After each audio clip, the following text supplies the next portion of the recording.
welcome to the Weed Out, where we talk about the nonsense and weed out the bullshit in our backyard. I'm Spencer Fox Peterson, flying solo today, and we're just so happy to have you all back. Thank you for tuning in as usual, being flexible with us in our working life.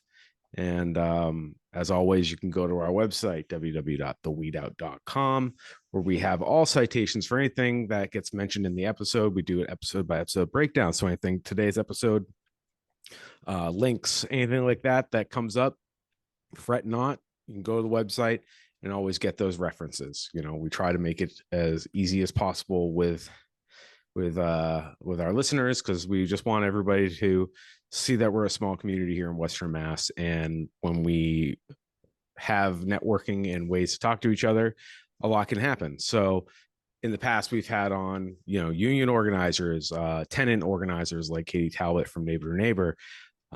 We've had abolitionists like Laura Saylor from Eastern Mass come on. We've had union leaders from Hadley, Barnes and Noble, and coming up, or hopefully by the time this episode drops, our interview with the spokesperson for the Hadley Trader Joe's will have dropped. So just want to let everybody know like what the working class is going through and what we can do to make our communities better and safer and work better for all of us. So without further ado, today's episode, we are so happy to welcome somebody representing Defund Amherst, part of we're all a loose coalition of abolitionists that want a better world, and we think prisons are not only a bad thing, but they play a role in the recurring atrocities that occur to the marginalized and the working class writ large. So today we have an organizer named Birdy Newman. She is a student at Mount Holyoke and part of Defund Amherst. So we're so happy to have you all on to tell us about what Defund in Amherst is up to, what you're looking forward to do. And I guess just the first question is, how are you today? I am good. It is rainy, and I would say everyone here is a little sleepy, but we're good. What about you? Oh yeah, it's great. I mean, this is definitely a classic fall New England day. Oh, yeah. Having to be out in the sweatpants and sweatshirt, and you're just kind of damp all day. Um, but it's not too bad, because at least it's not a million degrees and it's not totally freezing yet. So I'll take it. I My agree. Yeah, that first week of like September when it just was broiling, that was not good. I like this much better. Right. I mean, we had kids having to get out of school early because the heat was too much for the AC, or they didn't have AC in the school. So kids going home. I'm sure classes at some buildings. I mean, I went to UMass, so I remember some of those buildings not being quite equipped to deal with the extreme weather. So Yeah. imagine what people in school and workplaces went through. I mean, I was out in it, so I was fortunate. It wasn't that bad. I was in an air conditioned truck, so Nice. wasn't. I got to enjoy the sunshine while it was really hot. But these rainy winter like days remind you of the change of seasons, which is nice. So please tell us about Defund 413. Who are y'all and when did this all start getting rolling? Yes. Okay. So we are a small organization based in Amherst. I joined after the organization began. My understanding is that we convened after the murder of George Floyd, when there was a lot of sort of eagerness and mobilization around abolition and around defunding the police. Our key goal is to get money out of the Amherst police force. And as we do that, we hope to center our effort around the needs, input, and experiences of BIPOC and other directly affected communities. BIPOC is Black, Indigenous, and people of color. So we're talking about folks who often have negative experiences with policing. We want to work toward abolition more broadly. That's abolition of prisons and policing by building relationships and reallocating resources across Western Massachusetts. So getting in touch with other people and organizations and getting the word out. We are also hoping to build community trust, engaging with Amherst residents and people who work and study there to build a community where we trust each other and people don't see a need for a militarized police force. Wow, that was really well said and succinct, and I appreciate that because I tend to get long-winded. I get galaxy brain when I talk about it because it's all connected. You feel like a crazy person. No, It is. totally. It's all connected. And, this didn't happen in Amherst, but right down the street last spring, but it came out in August that a working class person from Holyoke, Marisol, was assaulted by the Northampton police. And places like Amherst, places like Northampton, who have a progressive label and in some ways are progressive, but in many ways are still the same old guard, the same old, New England, old timey, systemic racism, I guess is the really blunt way of saying it and truthful way. And, a place like Northampton a couple years ago, they had, I'll beat this to death. So this is not the first time I mentioned on the show. They actually touted to the Valley Advocate, that magazine that was out around that time, that was out for a long time. I don't think they're around anymore, but they touted that 66% of their arrests slash interactions with the public were not residents of Northampton. So they were like flexing that they were a sundown town, Ooh, like flexing. wow. All of the people that we have to end up arresting were from out of town anyways. We're not targeting our citizens. And it's like, so what you're saying is it's okay because we're doing it from people out of town. And that's what, Wow. Wait, will yeah. you remind me what the expression sundown town means? So sundown town is basically, it's not safe to be there after sundown. Oh, wow. Specifically black people in America. And like back in the day when people had road maps, the black community had, I think they were called green maps. It was something like that. And it was basically like, here's a list of places you just keep driving. You don't stop for gas. You make Wow. before the sun goes down because you're not supposed to be around these parts after dark. You know what I mean? Because it was like segregated towns where black people were only be in town to work. So if they were there after hours, they were shift. So in Massachusetts, these things still exist. We just, in our progressive neoliberal way, we look the other way on a lot of it. Like Joanna shared this in the past. Montague, for example, is considered a sundown town.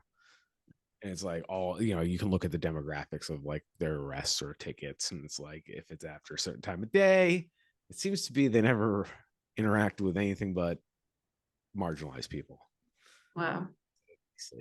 So anybody listening at home, sundown towns, I mean, it's an old timey thing, but still, it doesn't necessarily exist in the same way because just like all dog whistles, all like racial, like cultural subtext things, it changes and morphs over time.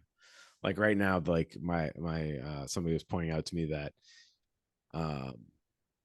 people online are saying well as a dog whistle, like whenever like they see a story about a black person getting arrested or Oh, oh, well, like of course. that's interesting. Morph and change over time how they communicate all these ideas, but essentially it's all like you don't belong here. Wow. Yeah. That's what it kind of comes down to for me. So what in Amherst, there has been some strides. Now they still have their police force, obviously, and then you also have the UMass police department, which is a beast on its own. I went to UMass, and that's when they started militarizing UMass. And they used the excuse of the quote unquote riots because kids destroyed campus after like a Red Sox game or some bullshit. Mm. So yeah, they're militarized. I mean, even UMass has militarized police. So you have two police forces over there, but y'all have a thing called CRESS. So could you please tell and what role the community played in forming CRESS? Could you tell the audience about CRESS and how it kind of came about? Yeah, totally. So in 2020 and 2021, there was this town committee called the Community Safety Working Group that did an almost immeasurable amount of work to envision ideas to shift power from policing and build a more just town. And they provided a lot of different recommendations that we might get into later because I think a lot of them have been largely ignored by the larger town government after that initial committee work.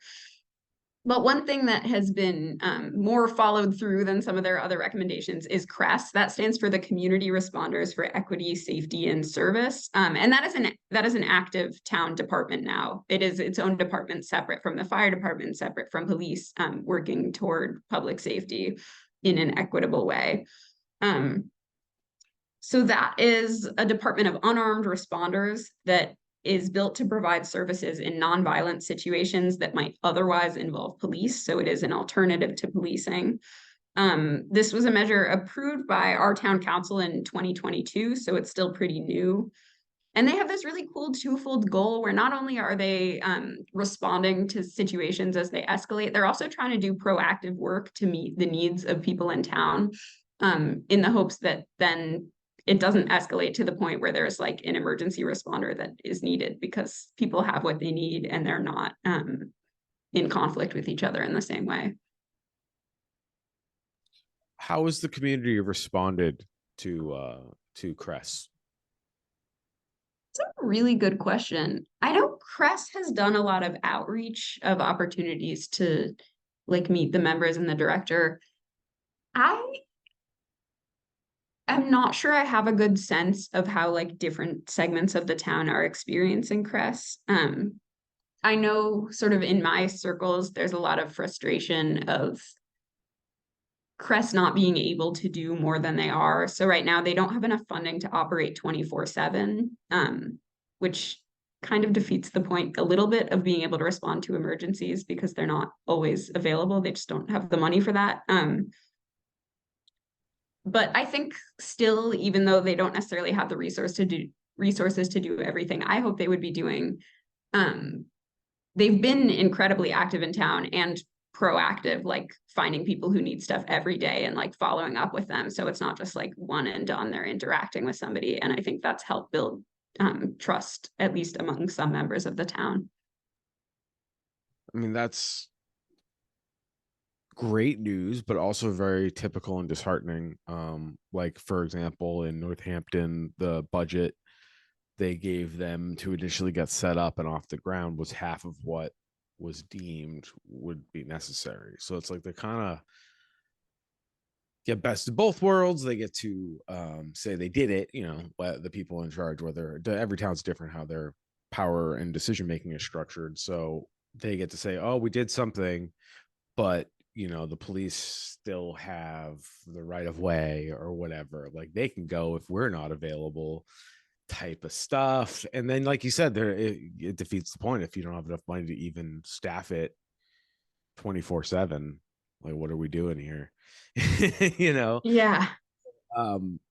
It's important to get the wins because in a place like Holyoke, we're so far away from getting that, as far as even as a discussion about like a non-emergency response unit that's completely independent of the police.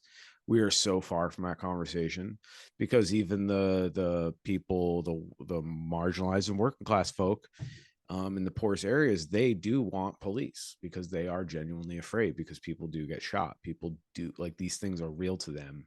And Yeah. fortunately we're inundated with things like propaganda and kind of told this is the only tool that exists. So how do we convince people that there's other tools out there? So I always say it's really important to see towns like Amherst, Northampton get these programs going, because then we can point to them. Look, they're doing something different. We can do that here too. So it's important that places like Northampton and Amherst, though, may seem small and insignificant compared to like NYPD, LAPD, and all those things. I mean, you could change a place like Holyoke or Pittsfield or Greenfield for the better, So Yeah. kudos to y'all organizing for that, and I'm glad that your community is somewhat supportive of it. That gives me some hope. So Totally. No, me too. And what so does with there's other elections coming up in Amherst this fall. Yes, there are. Do you feel like you're up to talking about any? Oh, yeah. To hear your take, because I will admittedly say I don't know much about Amherst politics other than I went to college there, so I don't know much. No, totally. Talk to me like Yeah. Talk to you like what? I'm 5. Oh, will do. Okay, no, I feel like that's a good way to think about elections and start from the base. So we do have, I think our can't remember if biannual is the one that's like twice a year or once every 2 years. We have the type of election coming up that's once every 2 years. So it's a big deal. It doesn't happen a lot. And that is, let me pull up my information about this. This is Tuesday, November 7th, with early voting starting on Monday, October 30th. Before I get into like candidates, if anyone needs information about how to register to vote, what your polling place is, when you go, how it all works, Amherst has a part of their website at the URL amherstmad.gov/81/voter-information. And Spencer, I'm assuming you can put that up on your website maybe so people can see it. Absolutely, will do. Amazing. Thank you. And that has like all the logistical information you need. In terms of candidates, Defund 413 Amherst is working toward endorsements of specific town council candidates that we believe will be making the progressive changes and fighting for anti-racism in the way that Amherst needs. We are still solidifying those. Some people we are already in support of are Allegra Clark and Amber Cano Martin in District 2 and Alicia Walker, who is an at-large counselor currently running for re-election. And they're in support of doing something about police, I take it. at least building up an alternative to policing. I mean, kind of taking on policing, I'm a hardliner. I think we should abolish it, but everybody, I understand that the world does not, I'm not a totalitarian leader, so I don't get my way. So some people, you got to show them with other things. So we got to be, even if politicians are afraid to say or can't say or don't believe it, that police should be abolished, are they open to building up a different system for specific things? Yeah, right. Yeah, my understanding, I would want to like, I don't know, before like publicizing the views of these candidates, I would want to make sure I understand them well. But I think that all of those folks would at least be in support of like the continuation of CRESS and like building that up as an alternative service. It is unfortunately, it's sometimes just moving the ball forward, little policy movements at a time it's hard work. It's discouraging at times, but unfortunately that is the way things go. There is no magic in the world. I wish it were the case, but change is hard. No, totally. Yeah. And these are bold candidates. These are people I'm really, really excited to. I can't vote for the District 2 people. It's not my district, but Alicia Walker, I'm really excited to vote for her in November. Yeah, I believe I've seen them on Instagram. Yeah, that makes sense. I believe I've seen them on Instagram. Yeah, I don't know exactly. I'm definitely we should vote. Everybody should participate, but I definitely believe that we got to have alternatives outside the system to build community, because we're all so isolated, so separated from one another. We're all busy with work or paying the bills, and then the rent is going up and the mortgage rates are going up and all that stuff, and it's just it's really important. But everybody, please, every tool matters, including voting, even if it's not the prettiest, the sexiest. It's still one of many tools we have to use.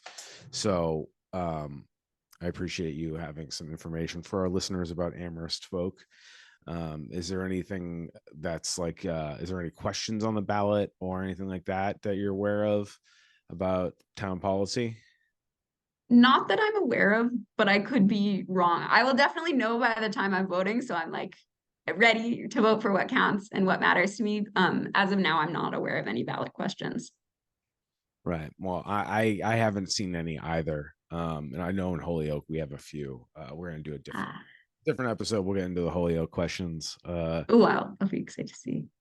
Or even if right now the debate, just to nerd out, the debate is about if the question can even be on this ballot or if it has to be on the presidential ballot because of wider participation in those elections. So there's like a whole debate. So I think that's being settled this week, the first week of October. So and then we'll know if it's on the ballot. So yeah, we're getting into that time of year where all these things are being questioned and trying to figure out what the fuck we're doing. But so what is Defund Amherst, and like how many people are in this kind of coalition of folk? There's I would say a fairly broad following. Like people are in touch on our Instagram and like are communicative in our email list. at a meeting, we meet on Tuesdays over Zoom, not super consistently every Tuesday, but we have like a Slack channel where we're communicating with each other. Honestly, it's been sparse. People are swamped. I would say there's usually like two of us at a meeting. But between, the folks who come working really hard and support from other people, even if they can't make it to that Zoom meeting, I'm impressed by the things we can do. So anybody listening at home, if you're in the Amherst area, and you're looking to organize with like-minded folk, specifically on defunding and what goes along with abolishing the police eventually, is coalition building and getting out there and talking to each other. It's as simple as that. So Yeah. definitely hit them up on social media. We'll share the links. Do you know the handles off the top of your head? I don't want to. Yeah, I would say best place to go first is Instagram. Our handle is Defund413Amherst.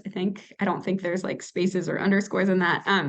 And from there we have like a link tree where you can find our Slack channel and our meeting agendas, as well as like, I would say every like couple of days we would make sure to go through DMs. So if you can't find something you're looking for, you could send us a direct message and we would eventually get to that. Yeah, so anybody listening at home, please, the if it's not defund Amherst because you don't live anywhere near Amherst, there's plenty of like-minded folk. And if you ever have any questions, you can reach out to Joanna or I at the weedout through DM, or you can email us at theweedout@gmail.com. We're always more than happy to connect people and help network. This, like I was saying before we started recording with Birdy here, we're not doing this for clicks. We're just trying to build a network of people, that have like values. We're very separated. So we have to somehow get in touch with one another. So Yeah. I just really appreciate people giving their time to come on and talk to us. So, maybe somebody will link up with y'all and find a place where they can feel like they're making the community a better place. So, I guess I could talk to you about abolition all day. I could talk to anybody about abolition and defunding the militarized police. But do you have anything you'd like to shout out before we wrap it up for the day? It's a really good question. Is this okay? You've been talking earlier about like a call to action. Is this where that would come in? Sure. Yeah, all right. Okay, so um there would be a lot more to talk about, but a couple things I want to emphasize that listeners can do. Number one, make sure you're registered to vote and show up to those elections. You can watch our Instagram for our official candidate endorsements. And then another thing that for me, it's a little bit hard to talk about effectively just because there's not a lot of information around it. But our director of CRESS right now, Earl Miller, is on administrative leave, and we're trying to get information about what's going on with that. So get an efficient investigation going so that we can move permanent leadership forward in that organization. Um, and there's also a situation where current CRESS oversight, right, in lieu of this person being on leave, is including police. So it's supposed to be a separate department that provides an alternative to policing. So having a member of the police force in the leadership for that, we're very concerned that that will affect their ability to carry out their mission. So community members have been asking instead for one of the current CRESS responders who work incredibly hard, who are out in the community talking to people, carrying out the work of CRESS, to be promoted to do that leadership work. The other thing more largely is that there's a committee in town called the Community Services and Social Justice Committee that should be in charge of what happens with CRESS because they are moving forward the work of that prior committee, the Community Safety Working Group. There's like a million groups, a million acronyms. But I would also hope for them to be empowered in this sort of like transitional phase of CRESS leadership right now. Okay. Well, just like the cops can't get their dirty mitts off nothing. I guess that's like what I'm not shocked. Not shocked at all that that's already an issue. But yeah, I mean, so anybody listening at home, if you want to possibly do some public records requests, ask some questions to some sitting members of council, it takes all of us to kind of come in from different angles and paper cuts. So if you like doing records requests, anybody listening, this might be a good question to ask. But also reach out to the folks at Defund 413 in Amherst, and maybe we can crowdsource and figure out a solution here. So Totally. please, this is something that no matter what we do when we abolish harmful systems, there still needs to be oversight, because we still live in a system that is corruption is a feature. So and malfeasance will happen because people are people. So like the work doesn't just winning and even getting a department like this, it doesn't stop there. Like it's just a continuing thing. We need community engagement, Yeah. so that's why it's really important to get the word out about this. So it's not all great.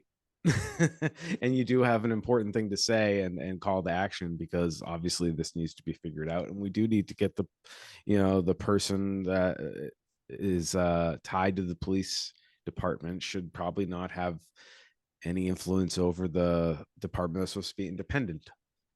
I really agree. Yeah, and like write your town councilors, because it'll show them that we're watching. We're watching how CRESS is executed and making sure that they stick to their original mission. That is so important and so what we need for our town. Absolutely. And this goes, just remember, if you live in Amherst, and even if you're not a homeowner or a taxpayer, you are a taxpayer, because if you go to college in Amherst, you're paying rent, and your rent is paying your landlord taxes. So, college kids, you have a voice. You can go and what are you guys doing on a Wednesday evening or whenever the Amherst Council meets? Going on Zoom, make your voice heard. Be like, hey, when somebody's wasted because they drank too much, I don't necessarily want them dealing with the cops. I'd rather them deal with somebody that's not going to escalate the situation and possibly get them kicked out of school. We need to deal with the problem. I went to UMass. Like, how many kids do I know that lost all their investment into UMass 3-4 semesters in because they got caught being a fuckhead, wasted, and like did something, like threw a brick through a window or something when they were drunk, just property damage, whatever, but it like ruined their fucking life. Oh, What? man. We could have somebody that's trained in intervening with somebody in a dire circumstance that's abusing drugs. you know Yeah. Community can deal with it. So this is important for those that feel that they're just there intermittently and they're only there for 4 years. Y'all have a voice too, because this affects you, and this is who It it's does. against, unfortunately. Like, students. It's easy scapegoat. Yeah. You're the people going to college to better themselves or to educate and learn more. We got to do better for them.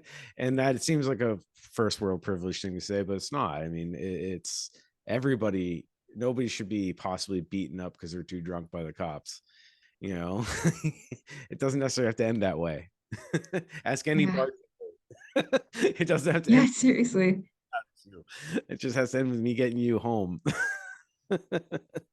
So anyways, Birdy, I really appreciate you coming on and telling us about Defund 413 and what's going on in your community, because that's really the thing we want. We want people that live in the Amherst area that happen to listen to the show, to a platform to know that what other people are saying, and they're not just getting it from the Hampshire Gazette or wherever.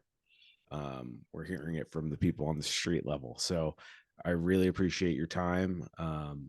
And you ever have anything you need to promote, platform, get out there, call to action, please, you have our full support and access to our platform. We're more than happy to Yeah. help. So Thank you so much. Thank you for your time. of course, and you're always welcome to give us a shout if you have something to share, and we can have you back on. Amazing. Thank you. Thank you, and have a good rest of your day. Have a great rest of your day. See you around. Thank you so much to Birdy Newman of Defund 413 Amherst. It's really good to hear some good news, but also the mixed bag that comes along with building new infrastructure. Corruption and mistakes and malfeasance will happen regardless. So it's good to remind everybody, just because you get the wins doesn't mean the work stops.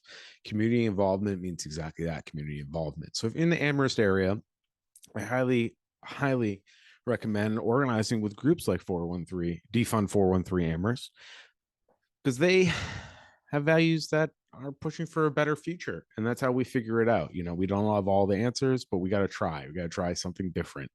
So thank you very much to the folks over at Defund 413, and we will post all the links to get in touch with them. And remember, it is election season in Massachusetts. It is happening, so get informed. It's not the only tool, but it's a tool, and we must use it if we can. And if you have any questions, or you need to meet anybody that is in this space, whether it's work or organizing, political organizing, abolition work, defunding the police, what have you, feel free to reach out to Joanne and I at the weedout@gmail.com or on the social media DMs. We try to stay on top of it. So if you have any questions or you're looking for people to connect with, we will do our best to help network you, because here at the Weedout, we are a platform and a network. We are trying to network everybody, because a community that grows and stays together is a community worth working for. So we just want a better place for our fellow working class people to live. So thank you very much for listening to the Weed Out. And, it wouldn't be an episode of the Weed Out with or without Joanna, without Ghoulery and tomfoolery.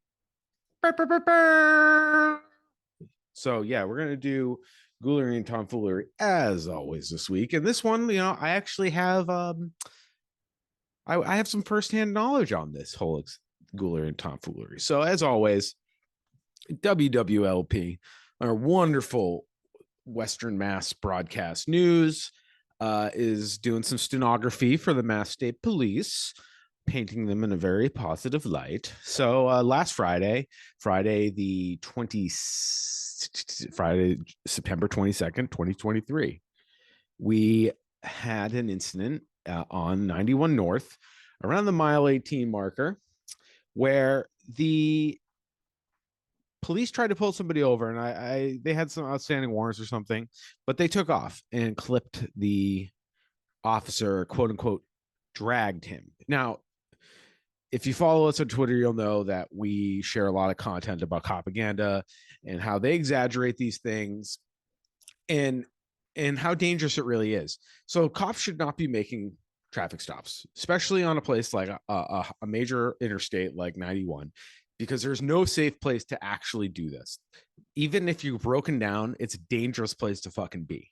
Even on the other side of the guardrail, even in the places you're designated to go, it's still dangerous. You could still get hurt. People are fucking going fast. It's designed to go fast. So